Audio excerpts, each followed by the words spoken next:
following halakha. It says in the halakha over here, everybody is obligated, as we mentioned yesterday, everybody is obligated to fast these fast days that Chachamim instituted for us to fast, from the Divei Nevi'im. So it says over here that Shulchan Aruch says speaking so harsh, says such a harsh statement about it. It says V'asur lifrotz gedel. You're not allowed to breach the fence. And we know when every time Shulchan Aruch is not allowed to breach a fence, it says Polet gedel shachyon nachash. Says a snake will give him a snake bite. It's a very dangerous thing to mess around with, to play around with ta'aniyot. And he says over here that since today it was very widely accepted that Klal Yisrael should fast all these fasts that we have, everybody is obligated to fast. It's brought down over here, however, there are women that are pregnant and women that are nursing. Now, what's called a pregnant woman? Now, we know pregnant woman is widely known as only as soon as the time sheyesh hakarat avalad, that you could, hukar avalad means you could tell she's pregnant, she's expecting, and that's normally from 3 months and on, not earlier. So which means from 3 months and on, she could be lenient in going ahead and saying that I don't have to fast. Now there are poskim, the Mishnah Berurah brings down the poskim where they say that if it's before 3 months, let's say after 40 days, right, that we say that the formation of the child is completed, or even even during 40 days, if she has tzad, if she's weak, she's in pain, she's not feeling well, she's very it's just not doing well. There are morning sicknesses and a lot of things go on, Baruch Hashem, when they're expecting. Everything that's unexpected is expected. So what it is, the halakha is, if there are mitzvahot, if they feel bad and they don't feel so well, then they could be lenient and they could go ahead and not fast. A nursing mother is within 24 months. Chacham Ovadia brings down halakha that 2 years after mother had a baby, she does not have to fast these ta'aniyot, these fasts that we have today. Especially this fast is, as we mentioned yesterday, is pushed off. As we'll be mentioning soon, halakha, that there's many leniencies applied. That if the fast is pushed away because it falls out on Shabbat and we push it off to the next day, there's even bigger reason to be lenient. So you just call the rabbi and tell him your situation, and he will go ahead and tell you that you can go ahead and be lenient. Okay.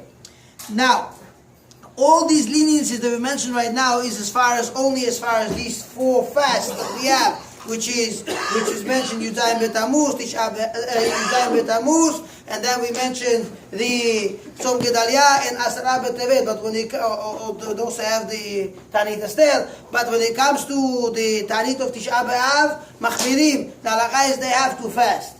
Tisha B'Av, no exceptions. They have to fast the whole thing, 24 hours complete. And if they have a reason not to fast, they should contact their local rabbi to discuss the matter. Now, as far as little children, the Mishnah Berurah brings down over here that it's from age 12 and on, that we try to explain to a child that it's important to start learning how to fast. Afilu ta'anit sha'ot, make him fast the first half of the day. Not force him, but if he's ready for it and he knows, and those children who do understand the concept of Evel, they understand there's a loss. The Chuban Bet HaMikdash, we have destruction of the temple, and we see the Klal Yisrael is in tzar, a lot of terrible things are happening, and then it's a lot of balagam with the Arabs and all those what goes on today in Syria. The situation in Israel is very frightening in a way to think about. You know, those animals and the ISIS and Syria are coming closer towards the border with Israel now. So we have to daven to Hashem that Hashem should push them away the further they are. Not just push them away a little bit, just push them out of the world completely. So he brings down over here that if you have a child that understands the concept of Avelut, he understands the concept of mourning, the halakha will be is that if you have to go ahead and tell him, if he's 12 and you tell him to do ta'anit sha'ot. You tell him to fast a few hours and then eat. And if he's younger than that and he understands, as far as chinuch goes, you should try to give him only type of food that he needs to sustain himself. It does not mean go make him a barbecue now, right? That's not what the concept is. And even those people that we say that they don't have to fast at all, it does not mean go ahead and have a lavish meal and invite all those fellow friends, right? All those friends that are not fasting, come, let them fast, we're going to go picnicking. No, it does not work that way. You have to make sure that you watch yourself and you eat only to sustain yourself, whatever is needed and required for you to eat for that day. Take your vitamins the way it's supposed to be and eat only as much as you need. Another halakha is, it says over here that these 3 fasts, besides Tisha B'Av, the halakha will be is that they are permitted to take showers.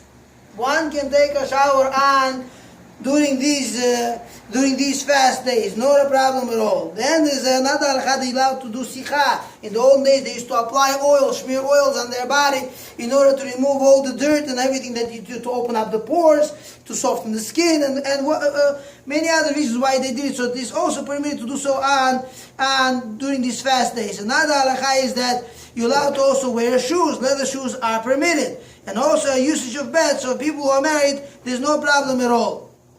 Now it says over here that you don't have to, and these things, as we know, that the fasts begin only from during the day and on, in the morning, and in the evening you don't have to do anything at all. You're allowed to party away. I remember I got engaged on Yudayim B'Tamuz, the Erev Yudayim B'Tamuz. But let's go further. Now it says the following. Another halakha. We will also see soon afterwards, later on, the Shulchan Aruch will mention the point as far as rinsing a person, if he could rinse his mouth, right, during those fast days, if he's permitted to do so. So I do remember it's brought down over here, there's a whole explanation now. They say that it talks about Ti'ima and Achila. We'll get to it, Bezrat Hashem.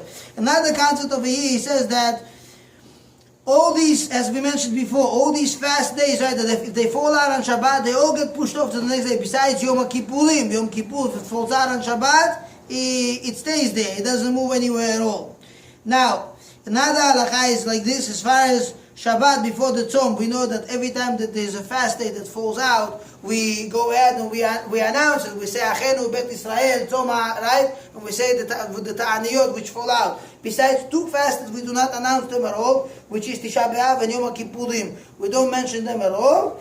They are to keep, because this Tisha B'Av, the reason is because there's too much tzar. If you just mention the word Tisha B'Av, it bothers everybody to the soul. That's how it's supposed to be, really. And because of that, we don't want to cause tzar to the tzibur. We don't go ahead and mention it. And Yom Kippur also, I think the reason why we don't mention Yom Kippurim is because it's widely known to everyone that Yom Kippurim is at that time. And it brings down over here, the Rama says that the Achenu Ashkenazim, the Minhag Ashkenaz, not to mention any Taniyot. They don't mention any fast days at all. At all. Okay. Ad kan Bezrat Hashem.